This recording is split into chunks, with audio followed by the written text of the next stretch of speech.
3주째 우리가 동일한 본문을 놓고 생각을 하는데 오늘이 마지막입니다. 에스겔이 본 이 환상이 우리에게 주는 영적 교훈이 여러 가지 면에서 대단히 큰 의미를 갖고 있기 때문에 제가 3주를 할애해 가면서 이 말씀을 계속 증거합니다. 지난 시간에 우리는 무엇이 생명을 살리는가 하는 제목을 먼저 던졌습니다. 그리고 생명을 살리는 데 있어서 하나님이 이 본문을 통해서 우리에게 가르쳐 주시는 영적인 3대 원리가 있다고 말씀을 드린 일이 있습니다. 한번 기억하시나 볼까요? 무엇이 생명을 살리는가? 첫째는 말씀과 성령이 생명을 살린다. 그 다음에 둘째는요, 말씀은 전파하는 데서 또 듣고 배우는 데서 하는 말이 다 들어갑니다. 그 다음에 성령은 기도하는 데서 생명을 살린다. 그 다음에 세 번째는 무엇입니까? 말씀과 성령이 함께 역사할 때 생명을 살린다. 예, 여러분 대단히 기억을 잘하고 계셔서 고맙습니다. 오늘 이 시간에는 이 세 번째 원리를 놓고 우리가 함께 검토하면서 은혜를 받으려고 합니다. 매우 중요한 원리입니다. 그리고 우리 각자에게 분명히 무엇인가 한두 가지씩은 성령께서 깨우쳐 주시고 던져주시는 진리가 있다는 사실을 여러분이 꼭 기억하시고 기대를 하면서 이 세 번째 원리를 한번 마음에 묵상하시기를 바랍니다. 말씀과 성령이 함께 역사할 때 생명은 살아난다 하는 것입니다. 본문을 놓고 우리 다시 한번 주목해야 될 부분들이 있습니다. 우선 7절, 8절을 좀 봅니다. 에스겔이 지금 하나님의 명령을 쫓아서 말씀을 대언하는 지금 단계입니다. 이에 내가 명을 쫓아 대언하니 대언할 때 소리가 나고 움직이더니 이 뼈 저 뼈가 들어맞아서 뼈들이 서로 연락하더라. 내가 또 보니 그 뼈에 힘줄이 생기고 살이 오르며 그 위에 가죽이 덮이나. 다 같이 그 다음에 매우 중요한 한마디 말입니다. 그 속에 생기는 없더라. 그러니까 말씀을 전파할 때 그 말씀을 들은 마른 뼈들이 전부 제자리를 찾아왔죠. 그리고 제자리를 찾아오자마자 하나님께서 그 위에 살을 덮으시고 그 다음에 힘줄을 까시고 그 다음에 가죽을 덮어서 완전히 원래 사람의 모습을 갖추도록 했습니다. 그런데 일어나지를 않아요. 숨도 쉬지 않아요. 죽은 시체입니다. 모양만 갖추었지 꼼짝을 하지 않습니다. 이 수가 수백인지 수천인지는 모르지만 골짜기에 가득하게 이제 시체가 질비하게 누워있는 현장이 지금 눈앞에 펼쳐졌습니다. 그 왜 일어나지 아니할까? 이것이 숙제지요. 하나님이 두 번째 에스겔에게 명령하셨습니다. 그 명령을 받아서 10절 에스겔이 무엇을 합니까? 이에 내가 그 명대로 대언하였더니 즉 성령 앞에 기도하고 간구했더니 하는 뜻이죠. 생기가 성령의 능력이 그들에게 들어가매 그들이 다 같이 곧 살아 일어나서 서는데 극히 큰 군대더라 그랬습니다. 생명을 살리는데 2단계 작업이 진행되는 것을 우리가 보지 않습니까? 말씀을 통해서는 형체는 갖추어지고 사람 모습은 복원을 했는데 그들이 일어나게 하는 데는 역부족이었고 드디어 성령이 에스겔의 기도를 통해서 역사할 때에 그 즐비하던 시체가 모두 벌떡벌떡 일어나서 움직이는 큰 군대가 되었던 사실입니다. 여기에서 우리는 굉장히 중요한 사실들을 몇 가지 발견할 수가 있습니다. 우선 말이죠. 우리가 이 내용을 놓고 분명하게 말할 수 있는 사실이 있습니다.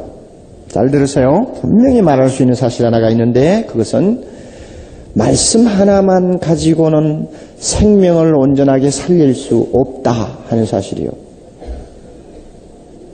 다시 말하면 하나님의 말씀을 전파하고 말씀을 배우고 말씀을 가르치고 하는 이거 하나만 가지고는 생명이 온전하게 살 수가 없다 하는 사실이요. 또 하나, 성령 한 분만으로는 생명을 온전히 살리지 못한다 하는 사실입니다. 말씀이 이미 기초 작업을 해놓은 것을 통해서 성령이 그들을 일으키는 일은 할 수 있었지만 성령 스스로 모든 일을 다 하지 못한다는 것 우리가 여기서 배웁니다. 그러니까 결국은 말씀과 성령이 함께 역사할 때 생명을 온전히 살릴 수 있고 동시에 살아난 자가 극히 많아서 큰 군대를 이룰 수가 있었다는 사실입니다.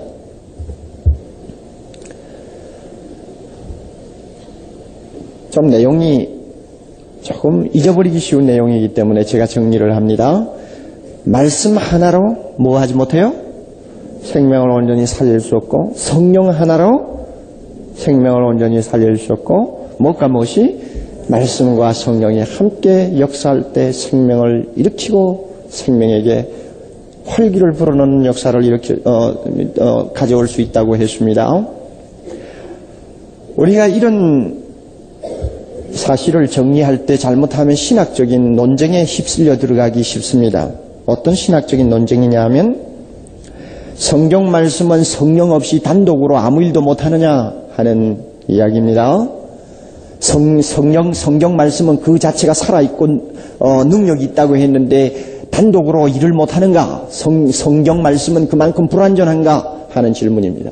또 하나는 성령은 스스로 생명을 불어넣지 못하는가? 꼭 말씀이 있어야 하는가? 말씀 없이는 성령은 일하지 못하는가? 성령은 불완전한가? 하는 질문입니다.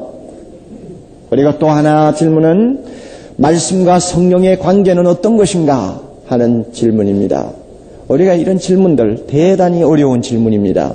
신학적으로도 아직 명확하게 어떤 정의나 설명이나 납득을 시키지 못하는 신비에 가까운 질문입니다. 여러분이 지난 시간에 말씀을 기억하시기를 바랍니다. 성경에 보면 말씀도 하나님이요 성령도 하나님이라고 했습니다. 말씀도 하나님, 성령도 하나님, 그러면 두 하나님의 관계에 대해서는 인간이 추적할 수 없는 높은 차원이 있습니다.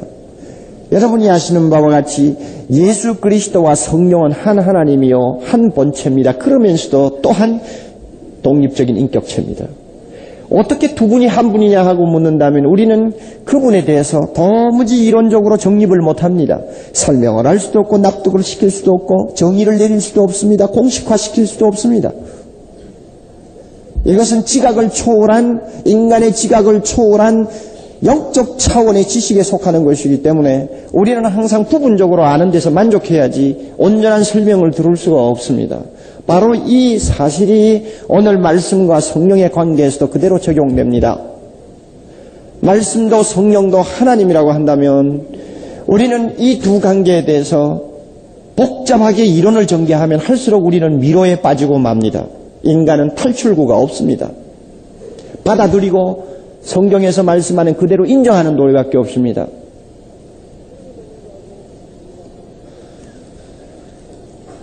그럼에도 불구하고 우리가 확실히 말할 수 있는 사실은 말씀과 성령은 단독으로 일하지 않지만은 말씀과 성령은 하나다 하는 사실입니다. 말씀이 성령이요 성령이 말씀이다. 제가 이것을 성경 본문 가지고 증명을 해드리겠어요. 말씀과 성령은 하나다. 그래서 말씀이 일하는 것은 성령이 일하는 것이고 성령이 일하는 것은 말씀이 일하는 것이다. 여러분 이해됩니까?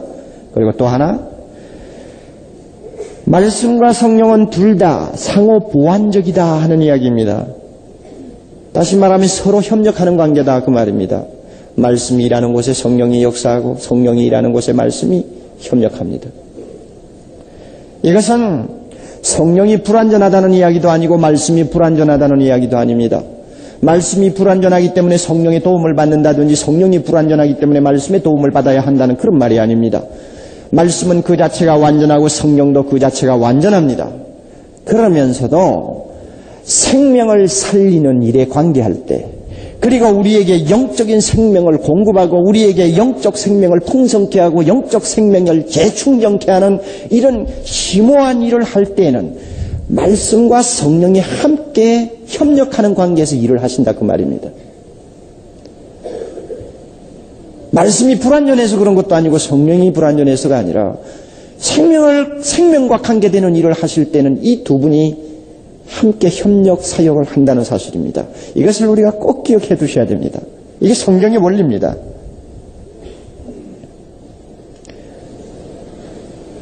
우리가 성경을 주의 깊게 살펴보면 제가 방금 말씀드린 이 관계, 즉 말씀과 성령의 관계를 쉽게 정리할 수가 있습니다.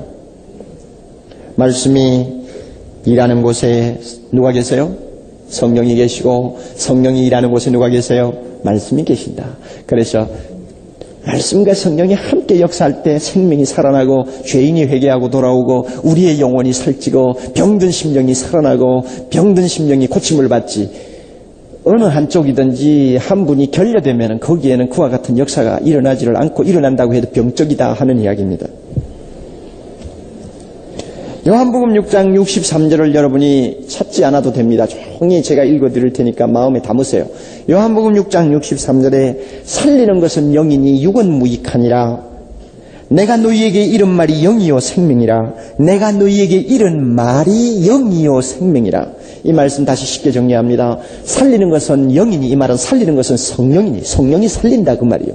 육은 무익하니라. 생명을 살리는 일에 육신의 조건은 아무 의미가 없다는 이야기입니다. 그 다음에 주님께서 말씀하시기를 내가 너희에게 이른 말이 성령이요 생명이니라. 그러면 예수 그리스도께서 우리에게 하신 말씀 그 자체가 뭐라고요?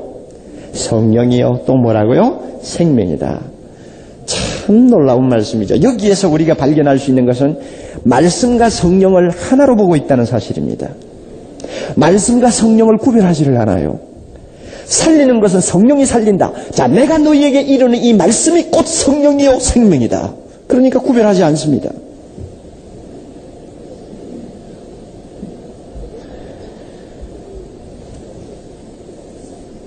에베소 6장 17절을 또 기억해 두시기 바랍니다. 에베소 6장 17절은 간단한 성경 구절입니다.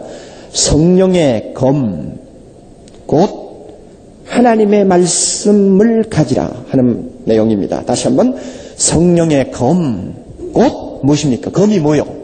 하나님의 말씀을 가져라. 그러니까 성령의 손에 무엇이 잡혀 있다는 말입니까? 하나님의 말씀이 잡혀 있다는 말입니다. 그래서 성령과 말씀의 관계를 우리는 여기서 읽을 수 있습니다. 아무리 복음이라고 할지라도 그것을 쓸 줄 아는 검객이 없으면 칼이 제구실을 못합니다. 아무리 칼을 잘 쓰는 검객이라도 쓸만한 검이 그 손에 없으면 검객은 제구실을 못합니다. 하나님의 말씀이 아무리 살아있고 능력 있는 진리라고 할지라도 성령의 손에 붙들리지 아니하면 그 말씀은 말씀의 기능을 발휘하지 못하고 아무리 성령이 만물을 창조하는 능력을 가진 하나님의 영이라 할지라도 그 손에 하나님의 말씀을 쥐지 아니하면 우리의 영을 일으키지 못한다는 사실입니다. 이 두 관계, 끊을 수 없는 관계입니다. 그러니까 이런 말씀에 비추어서 우리가 에스겔 37장을 보면은 에스겔이 말씀 대언하고 기도하면서 성령의 역사를 간구하는 것은 너무나 자연스러운 일입니다. 고린도전서 2장 12절 말씀입니다. 우리가 세상의 영을 받지 아니하고 오직 하나님께로서 온 영을 받았으니 왜 받았느냐? 우리로 하여금 하나님께서 우리에게 주신 은혜로 주신 것들을 알게 하려 하심이니라 그랬습니다. 하나님이 우리에게 은혜로 주신 것들이 무엇입니까? 어디에 있어요? 그게 다? 어디에 있어요? 하나님이 예수 그리스도를 통해서 하늘에 속한 신령한 모든 축복을 우리에게 다 주셨는데 그 모든 주신 축복이 다 어디 있어요? 성경에 기록되어 있죠. 그래서 하나님이 우리에게 주신 모든 은혜를 다 깨닫고 발견하고 소유하고 체험하도록 하기 위해서 우리에게 뭘 주셨다고요? 성령을 주셨다. 그래서 하나님께로서 온 성령을 우리가 받았다고 했습니다. 이거 보면 마치 뭐가 같으냐 하면 여러분, 아무리 세계를 흔드는 위대한 양서라도 빛이 없으면 무용지물입니다. 아무리 그 책 자체가 양서라고 할지라도, 사람을 울리기도 하고 감동시키기도 하는 놀라운 책이라고 할지라도 빛이 없으면 그것은 무용지물이요. 왜? 읽을 수가 없으니까. 마치 하나님의 말씀과 성령의 관계는 빛과 책과의 관계입니다. 성령이 우리 눈을 밝혀주시고 조명해 주시지 아니하면 하나님의 말씀이 그 자체가 위대한 진리요 하나님 자신이라 할지라도 우리에게 아무런 호소를 할 수가 없습니다. 이만큼 말씀과 성령의 관계는 끊을 수가 없습니다. 그래서 이런 관계 때문에 초대교회에서는 말씀을 부지런히 공부하는 곳에서는 반드시 부지런히 기도하는 일이 따라오게 됩니다. 사도행전 2장 42절에 저희 3,000명이 회개하고 돌아온 첫날부터 그들은 사도들의 가르침을 받아서 말씀을 배우고 동시에 교제하고 떡을 떼면서 그 다음에 기도에 전혀 힘쓰니라 그랬죠. 그러니까 제일 처음에 말씀을 배우고 제일 마지막에 뭐 했어요? 기도에 힘쓰니라. 이 둘은 빼놓을 수가 없어요. 말씀을 배우는 데서 말씀의 능력을 체험하게 되고 기도하는 데서 성령의 능력을 체험하게 돼요. 이 둘이 함께 역사할 때 내 영혼이 치유함을 받고 내 영혼이 새로워지며 내 영혼이 하나님 앞에 순수한 하나님의 자녀의 모습을 갖출 수 있기 때문입니다. 그러므로요,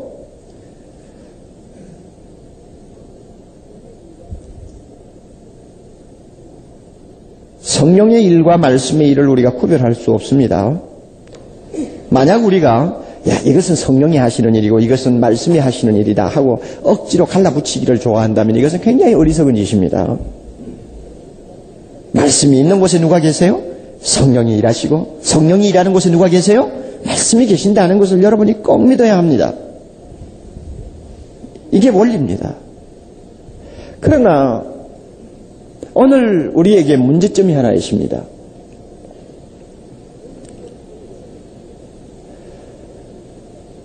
제2 원리를 여러분이 기억하시면 문제점이 무엇이 될 수 있다는 것을 여러분이 추측할 수 있습니다.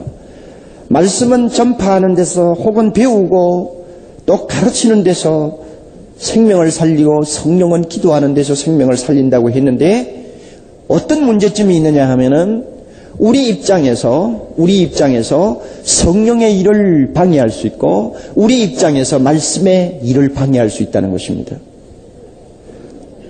경우에 따라서는 어느 한쪽을 방해할 수 있고 경우에 따라서는 둘 다 방해할 수가 있습니다.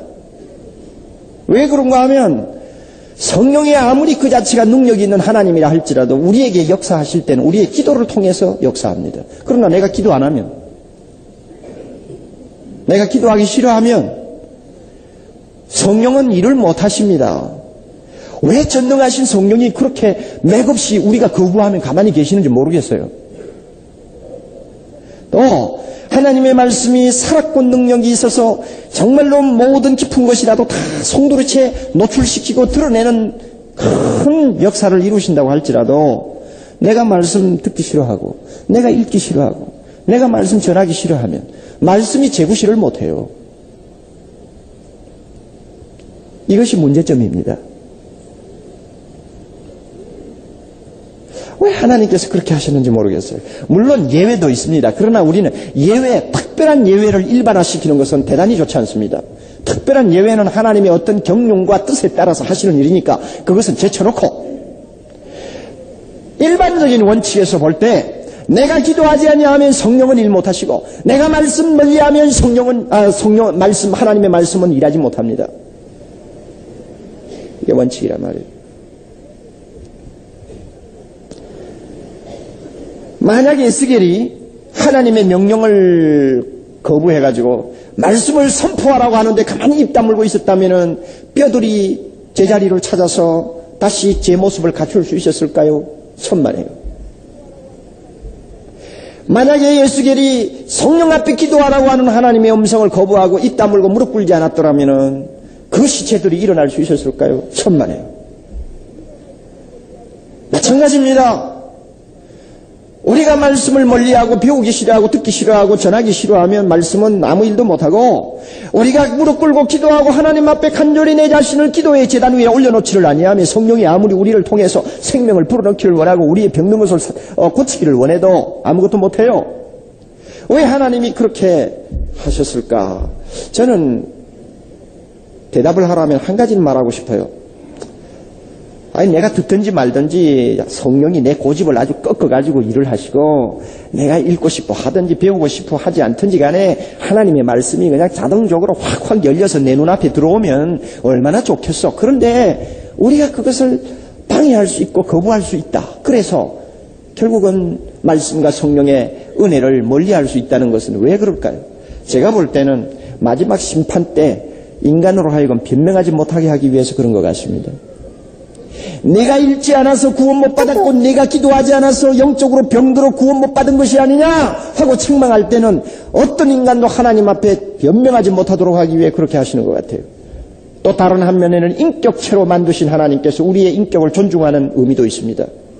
우리를 로봇처럼 단추만 누르면 모든 것이 자동적으로 돌아가도록 만들지 않았어요. 내 고집은 내 고집대로 얼마든지 할 수 있도록 내버려 둘 때가 얼마든지 있어요. 기도하기 싫으면 기도 안 하도록 내버려 두어요. 말씀 듣기 싫어하면 말씀 듣기 싫어하는 대로 귀를 막아버려요. 마음대로 하게 내버려 둬요. 그러나 거기에 대한 책임은 하나님이 마지막에 추궁하기로 결정하고 계신다는 사실을 우리가 마음속에 깊이 간직할 필요가 있습니다.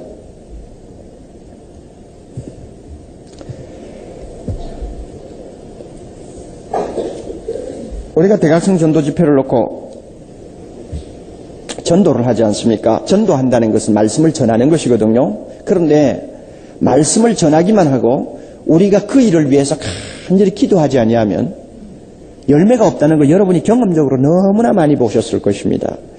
우리가 열심히 찾아가서 전하지 않습니까? 열심히 찾아가서 팜플렛을 주고 열심히 그들을 방문해가지고는 카세트 테이프를 주고 그 다음에 뭐 음식을 만들어주고 초청하고 그래서 어떻게 하든지 하나님의 말씀을 듣도록 만드는 데는 열심이지만 그들을 위해서 간절히 성령이 일하시도록 기도하지 아니하면 그들에게 약간의 어떤 움직이는 소리는 들을 수 있지만 그들이 벌떡벌떡 새 사람이 되어 일어나는 일은 보지 못합니다. 비단 우리가 성령과 말씀의 관계를 전도에만 국한시킬 필요가 없습니다. 교회 생활을 하시는 많은 분들에게 이 원리는 다시 한번 점검을 받아야 합니다. 우선 먼저 이것은 한국 교회 자체에 문제가 있다고 생각합니다. 한동안 한국 교회는 기형아적인 현상을 많이 빚었습니다. 어느 교회에서는 성경 말씀만 열심히 가르치고 하나님의 말씀의 중요성은 강조하는데 성령의 역사를 경시하는 경향이 있었고 또 어느 교회에서는 성령만 계시는 것처럼 소리 높여 강조하고 하나님의 말씀은 잘 가르쳐주지를 않았습니다. 그 결과 성령의 역사를 경시하고 기도를 잘하지 아니하는 교회는 말씀을 아무리 많이 배워도 교회가 생명이 움직이는 것을 보지 못하는 예가 많았습니다. 그 교회에 들어가면 웬일인지 교회가 쌀쌀해요. 생기가 부족해요. 스스로 걷고 뛰고 찬양하는 능력이 잘 안 보여요. 마치 교회가 공동묘지 같습니다. 성경은 부지런히 가르치는데 이상하게 사람들은 생명이 뛰지를 않아요. 이거는 뭐 어디에 원인이 있는지 알아요? 기도하지 않았기 때문에 성령의 역사가 제한된 것입니다. 반면에 성령운동을 하는 교회에 가보면은 목이 터지라고 밤새도록 기도하고 요란을 떠는데 가서 보면은 말씀이 없어요. 그래서 겉으로 보기는 뭐가 죽은 자가 살아나는 것처럼 막 굉장히 흥분이 되는데 얼마 지나고 나면은 전부 물거품 같아. 남는 게 없어. 왜 그런지 알아요? 하나님의 말씀이 그들을 사로잡지 못했기 때문에 그렇습니다. 이렇게 교회가 어느 한쪽만 너무 치우쳐서 양떼들을 지도했기 때문에 한국 교회가 많이 기형아가 되어버렸습니다. 그런데 감사하게도 최근에 와서는 이런 불균형적인 기형아들이 많이 시정이 되고 있다는 것을 저는 보고 있습니다. 저는 어디를 가도 성경 말씀을 부지런히 가르치는 목사로 소문이 나 있습니다. 소위 제자훈련이라고 하는 레들이 붙은 목사입니다. 다른 것도 잘하는데 왜 그것만 자꾸 그러는지 모르겠어요. 그런데 그래서 제자훈련 시킨다, 성경을 열심히 가르친다 하는 거 좋은 일이죠. 그런데 옥 목사를 보고 기도 많이 하는 목사라고는 인정을 안 해줘요. 참 기분 나쁘단 말이에요. 그런데 그렇게 보는 시각이 내가 잘못인지 아니면 나를 보는 그 사람들의 시각이 잘못됐는지 저는 양쪽 다 책임이 있다고 봅니다. 참으로 성령과 말씀의 관계를 정말 확실히 아는 사람들은 야, 사랑의 교회 옥목사, 또 사랑의 교회는 말씀을 그만큼 열심히 가르치는 교회니까 반드시 기도도 참 열심히 하겠다. 그거 인정해줘야 정상입니다. 그런데 이상하게 성경은 열심히 가르치고 배운다고 하는데 기도는 열심히 하고 많이 한다는 말은 안 한단 말이에요. 그것은 보는 사람의 시각이 한쪽으로 치우쳐 있기 때문입니다. 목사들을 볼 때다 저 사람은 기도하는 목사, 저 사람 말씀을 많이 가르치는 목사 이렇게 갈라붙인다고요. 벌써 그것이 잘못된 것입니다. 기도하는 목사는 뭐 하는 목사여야 합니까? 말씀 잘 가르치는 목사여야 되고 말씀 잘 가르치는 목사는 뭐 하는 사람이어야 합니까? 기도하는 사람이어야 합니다. 왜? 말씀과 성령의 관계는 떼놓을 수가 없기 때문에 그렇습니다. 그러므로 만약에 옥목사나 사랑의 교회가 말씀 부지런히 가르치고 배우는 교회지만은 또 목사지만은 기도는 많이 하지 아니하는 목사처럼 비쳤다면은 우리에게도 어떤 책임이 있을지도 모릅니다. 우리는 이미지를 한쪽만 가지면 안 됩니다. 둘 다 가지고 있어야 합니다.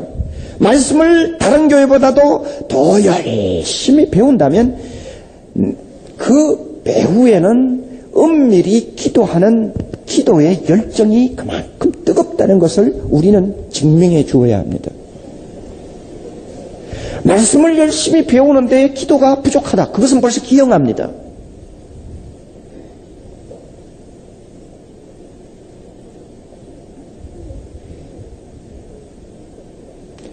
말씀을 열심히 배우고 가르치는 교회에서 기도가 부족하면 여러분 어떤 현상이 일어납니까? 에스겔이 말씀을 대언했을 때 온 사방에 널려있던 마른 뼈들이 제자리를 찾느라고 바스락바스락 이때는 그런 소리가 요란하게 들려왔지 않겠어요? 뼈들이 뭐 고함을 치겠어요? 제자리를 찾느라고 바스락 하고 야단쳤을 거란 말이에요. 기도는 별로 안 하고 성경을 열심히 가르치는 교회는 처음에 열심히 가르치면 바스락 소리는 많이 납니다.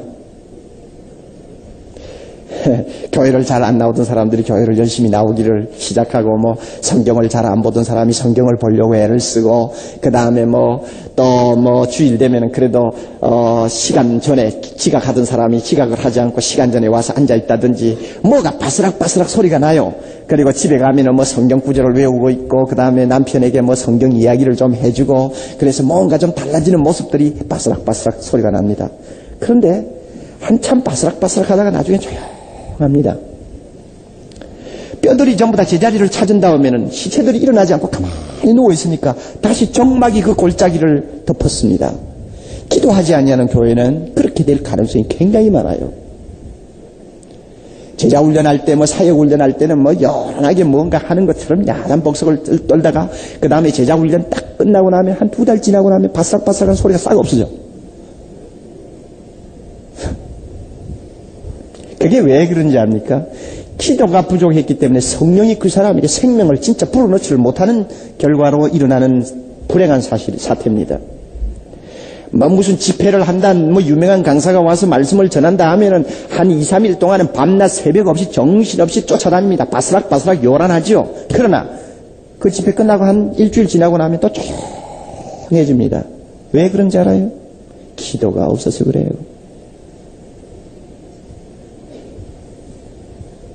여러분에게 이런 문제가 없는지 모르겠어요. 네? 사랑의 교회 안에서 제가 볼 때 한 30% 내지 40%는 참 은밀하게 기도 많이 하는 사람들입니다. 저는 그걸 알고 있어요. 기도는 시간 가지고 따지면 안 됩니다. 무게를 갖다 따져야지. 성경 공부는 우리가 2시간을 할애해야 되면 2시간을 공부해야 되지만 성경 공부 2시간 했으니까 꼭 기도도 2시간 한다 하는 이것은 좀 약간 어거지입니다. 아무래도 성경 공부할 때는 시간을 많이 투자하게 되고 기도는 성경 공부보다는 경우에 따라서 더 많이 합니다만 경우에 보통 일반적으로는 기도는 좀 성경 공부보다는 시간이 짧지 않습니까? 그러니까 기도를 얼마나 하느냐 하는 것을 시간의 길이로 재지 말고 무게로 달아야 합니다. 우리 교회 한 30, 40%는 기도 많이 하는 사람입니다. 요란을 떨지 아니하면서 기도하는 사람들입니다. 어디서 기도하는지도 잘 모르게, 어느 시간을 이용하는지 장소가 어딘지도 잘 모르게 기도하는 사람들입니다. 왜냐하면 그 기도하는 사람들이기 때문에 나타나는 열매들이 있어요. 그 사람들이 신앙생활하는 모습을 보면 아, 저 사람 기도하는구나 하는 거 금방 알아요. 기도 안 하는 사람은 시체처럼 누워가지고 모양은 갖추고 있고 믿는 사람처럼 겉모양은 꾸미지만 능력이 없어요. 활동이 없어요. 그러나 기도하는 사람은 벌써 달라요. 움직이고 뛰어다니고 그를 통해서 성령이 일하시는 모습들이 보입니다. 이렇게 한 30-40%는 참 기도하는 사람입니다. 아마 사랑의 교회가 이만큼 유지하게 되는 것도 그들 때문이라고 저는 확신합니다. 그러니 나머지 한 60%는 무엇이 문제라고 생각합니까, 여러분? 제가 설교할 때 가만히 보면 좋으시는 분이 한 5분 정도밖에 없어요. 그 나머지는 여러분이 눈동자도 하나 움직이지 않고 저를 보고 있어요. 사랑의 교회는 설교하시는 분들마다 설교하고 내려가서 저에게 말하는 것이 참 말씀을 잘 듣는다고 그래요. 그만큼 여러분이 눈이 열려 있는 것이고 마음이 열려 있는 것입니다. 그리고 여러분 성경대학을 가서 보나 또는 여러 가지 주일학교를 가서 보나 하나님의 말씀을 좀 공부하겠다는 열정도 대단합니다. 그런데 우리 교회 한 60% 되시는 분들은 기도가 약해요. 그래서 겉으로 보기는 하자가 전혀 없는 크리스찬 같은데 실제로는 일어나지를 못하고 있는 사람들이 많아요. 여러분에게 그런 문제가 있지 않는지 한번 이 시간 좀 살펴보시기를 바랍니다.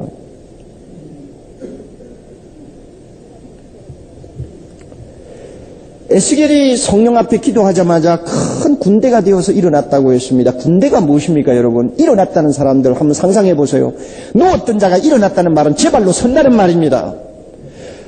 누워서 꼼짝 못할 때는 사람들이 그 시체를 갖다가 옮겨줘야 되고 사람들의 도움을 받아야 움직이든지 합니다. 그렇지 않습니까?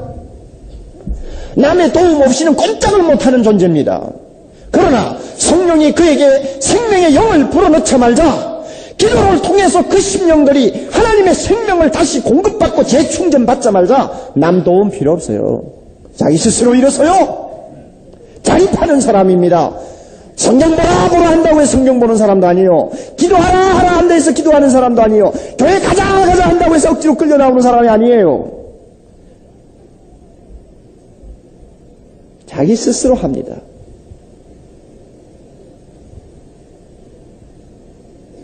우리 중에 아직도 아내의 도움이 필요해서 주일 아침 되면 여보 시간 됐어 일어나라고 해야 탁 일어나가지고 밥도 제대로 못 먹고 그냥 부인 마음 안 상하도록 하기 위해서 그냥 걸치고 나오는 우리 남편들.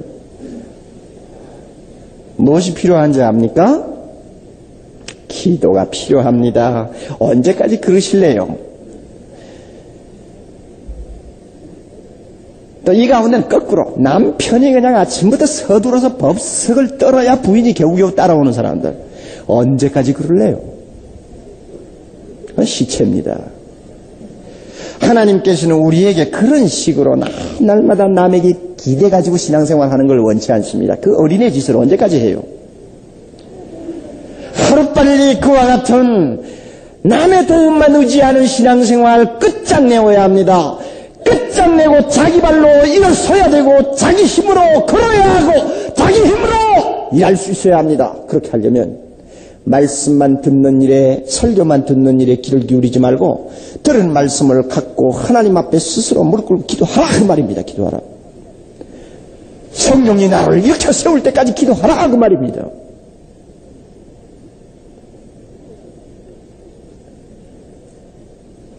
일어난 군대는 또 어떤 성격을 갖고 있습니까? 군대는 싸우는 사람들입니다. 여러분 말씀을 통해서 하나님의 진리를 깨닫고 성령을 통해서 새 생명을 공급받은 사람들은요 전투자들입니다.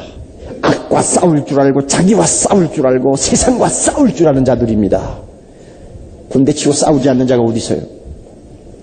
하나님의 말씀을 공부 열심히 할 때는 죄가 무엇인지를 깨닫습니다. 아, 이게 죄구나 하는 것을 느끼고 약간의 죄책감도 받습니다. 그러나 기도하지 아니하면 그 죄를 끊어버리지를 못합니다. 왜냐하면 싸움을 못하니까. 누구의 힘이, 누구의 역사가 없기 때문에 그렇습니까? 성령의 역사가 부족해서 그래요. 이것은 저만 그렇게 이야기하는 것이 아니요. 위대한 믿음의 선배 존 번연도 같은 이야기를 했습니다. 기도는 인간으로 하여금 죄를 그만 짓도록 한다 그랬습니다. 사랑의 교회 안에 죄가 무엇인지를 아는 사람은 많습니다. 그리고 약간의 죄책감도 느끼는 사람도 있습니다. 설교를 들을 때 내 이거 안 되겠는데 고쳐야 되겠는데 하고 눈을 감으면 약간의 회개를 하는 사람들이 있습니다. 그러나 실제로 죄를 끊어버리는 사람이 몇 사람이나 돼요? 내 힘으로 끝나요? 여러분, 주님께서 말씀하시기를 너희 오른눈이 범죄하면 어떻게 하라고 그랬어요? 뽑아버리라고 그랬죠. 그런데 자기 손으로 자기 오른눈 뽑는 사람 봤어요? 예? 이거는 자기가 할 수 있는 일이 아닙니다. 누가 자기 손으로 자기 눈을 뽑는 사람이 있나요? 꼭 뽑아야 된다면 하나님이 뽑아주셔야 된다 그 말입니다. 그러면 내가 못하는 거란 말이에요. 누가 하는 거요? 성령이 하시는 거요. 그럼 성령이 일을 하시려고 하면은 어떻게 해야 합니까? 기도해야 된단 말입니다. 기도하면 말씀을 통해 죄가 무엇인지를 깨닫고 가책받는 거 하나님께서 끊어버릴 수 있도록 능력을 부여하십니다. 믿습니까 여러분? 여러분 믿어야 됩니다. 사랑의 교회 성도들 가운데 상당수가 기도가 부족하기 때문에 죄를 끊어버리지 못하고 사는 것을 저는 알고 있습니다. 사랑의 교회 성도들이 말씀은 귀담아 듣지만은 기도가 부족하기 때문에 성령이 그 사람을 일으키지 못해. 그래서 세상에 나가면은 날마다 걷어 차이고 뺨을 맞고 그냥 멍이 들도록 후들겨 맞고 돌아오는 패배자는 되어도 세상과 싸워서 승리하는 케이스가 그렇게 많지를 못해요. 우리가 이 사실을 깊이 깨달아야 합니다. 군대가 무엇입니까? 군대는 자기를 희생시키는 자들입니다. 죽기를 각오하고 생명을 거는 사람들이 군대입니다. 여러분, 말씀을 통해서 은혜 받은 사람이 무릎 꿇고 하나님 앞에 성령의 도움을 받기 위하여 기도하면요, 어떤 능력을 받느냐 하면은 자기 희생을 할 수 있는 능력을 받습니다. 지금까지는 나를 위해서 예수 믿었지요. 오늘날까지 한 10여 년 동안 교회 다닌 것은 내 가정의 행복과 평안을 위해서 여러분 다녔죠. 다니지 않고 그만두려니까 겁이 나서 다녔죠. 불안해서 다녔죠. 모두가 다 자기 이기적인 생각 때문에 교회를 다녔습니다. 물론 그것도 나쁘지 않아요. 뭐 이기적이 아닌 사람이 천하에 어디서요. 다 동기는 이기적인 데서 출발하는 것이 사실입니다. 그러나 여러분, 하나님 앞에 간절히 기도하는 사람 되면요, 성령이 그 이기주의적인 뿌리를 뽑아버립니다. 뽑아버리고 이제는 완전히 나를 하나님의 영광 위해서, 영원한 나라를 위해서, 의를 위하고 선을 위해서 희생할 줄 아는 사람 만들어줍니다. 이게 군대입니다. 군대. 성령이 일으킨 군대요. 우리 교회 안에 상당수가 헌신자들입니다. 그들은 많은 물질도 희생했고 시간도 투자했고 그들의 재능과 젊음을 지난 10여 년 동안 아낌없이 주를 위하여 바친 사람들입니다. 그런 분들이 이 교회 안에 많이 있는 것을 저는 이 교회의 자랑으로 생각합니다. 몇천 명이 모인다, 몇만 명이 모인다가 자랑이 아니라 어떤 사람, 어떤 희생자가 있다는 것을 자랑하고 싶습니다.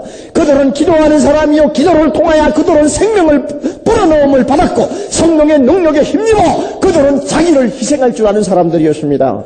그러나 상당수가 아직도 그 단계에 이르지 못하고 있는 것을 안타깝게 생각합니다. 그 이유가 어디 있느냐? 기도가 부족합니다. 성령이 여러분을 일으키지 못하기 때문입니다. 성령을 막지 마십시오.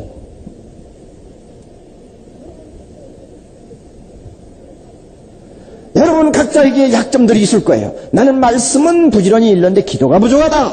나는 기도는 열심히 하는데 말씀을 멀리하고 살아. 나는 기도도 말씀도 항상 멀리하고 있어. 여러분 이 세 가지 중에 어느 것이 나에게 해당되는지 한번 검토하시기를 바랍니다. 그래서 참 나에게 이것이 문제구나 하는 것을 깨닫게 되면 그 다음에는 그 깨달음은 무릎 꿇고 성령 앞에 기도하라고 하는 신호라는 것을 여러분이 아셔야 됩니다. 깨달으면서도 기도하지 않고 하나님의 능력에 의지하지 아니하면 다시 원점으로 돌아가서 바스락바스락 하다가 시체 더미로 가만히 누워있고 일어나지 못하는 에스겔 골짜기에 많은 시체와 같이 되어버립니다.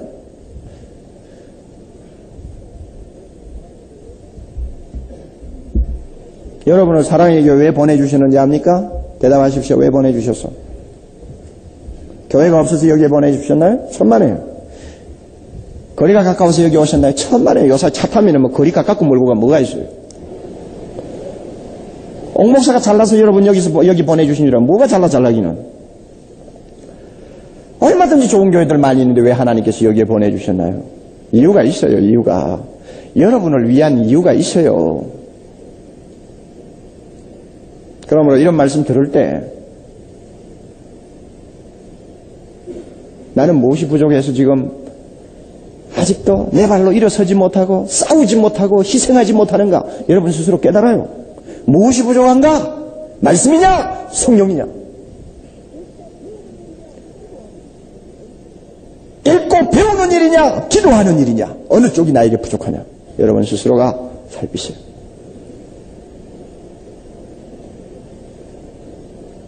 그리고 이 시간 여러분 입을 열고 하나님 앞에 기도하세요. 누가 역사합니까? 믿습니까? 내가 눈 감고 머리 숙이고 마음의 말씀을 통해서 깨달은 것을 놓고 하나님 앞에 기도하면 누가 일하신다고요? 성령이 일하십니다. 성령이 우리를 생명을 불어넣어 일으켜 주십니다. 믿습니까 여러분? 지금까지 내 힘으로 못 고치던 모든 못된 버릇들 다 고쳐주십니다.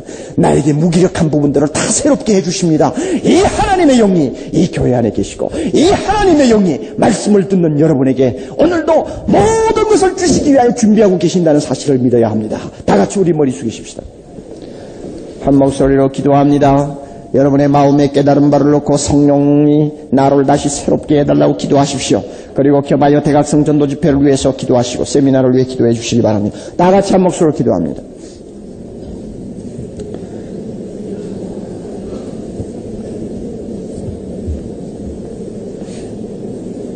아버지여 이 시간 머리 숙인 귀한 주의 자녀들 주의 말씀을 듣게 하셨사오니 주여 그 입을 열어 하나님 앞에 기도하는 자들 되게 하옵소서. 성령이 이 시간에 힘있게 역사하시는 시간 되게 하옵소서. 모양은 갖추었지만은 하나님 아버지여 사람 모습은 가지고 있지만 외모로는 흠이 잡힐 데가 없는 사람처럼 보이지만 보기에는 예수 믿는 사람처럼 보이지만 실제로 꼼짝을 하지 못하는 하나님 시체와 같이 되어 있지 아니한지 아버지여 이 시간 우리를 살펴주시기를 원하옵나이다. 우리에게 성령의 생명을 다시 불어넣어 주시기를 원합니다. 일으켜 주시기를 원합니다. 새 힘을 주시기를 바랍니다. 치료해 주시기를 바라옵나이다. 그렇게 해서 우리 모두가 다시 주님 군대와 같이 일어나서 내 힘으로 서고 하나님 죄악 세상과 싸워 승리하는 자들 되게 하시고 주여 나를 희생하여 주 앞에 온전히 제물로 드릴 수 있는 하나님의 거룩한 백성들 되도록 사랑의 교회 모든 성도들을 감화시키시고 새롭게 하옵소서.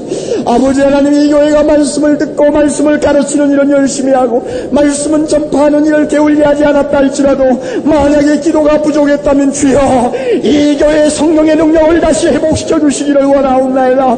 우리 모두가 무릎 꿇고 기도하는 자 되어서 아버지 하나님이여 우리 모두가 군대가 되어 일어나는 위대한 기적이 이 사랑의 교회 안에 일어날 수 있도록 주여 역사해 주시기를 바라옵나이다. 대각성 전도 집회를 통하여 모든 마른 뼈들이 복음을 듣고 일어날 수 있는 역사가 일어나게 하시고 하나님 세미나를 통하여 하나님이 한국교회에 세워주신 많은 주의 종들이 다시 각성하게 하시고 그리하여 이 한국교회가 하나님 오늘날까지 무기력한 상태에서 새 힘을 얻는 귀한 은혜가 있게 해주시기를 간절히 원하옵나이다.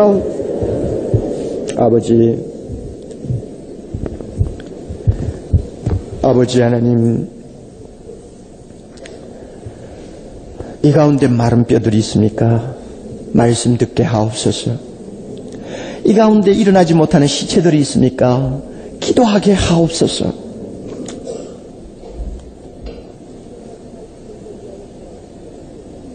지금까지 말씀을 멀리하고 살았던 죄를 회개합니다. 지금까지 기도하기를 게을리했던 죄를 회개합니다. 주님, 말씀과 성령은 하나예요. 말씀이 있는 곳에 성령이 있고 성령이 있는 곳에 말씀이 있는 줄 알면서도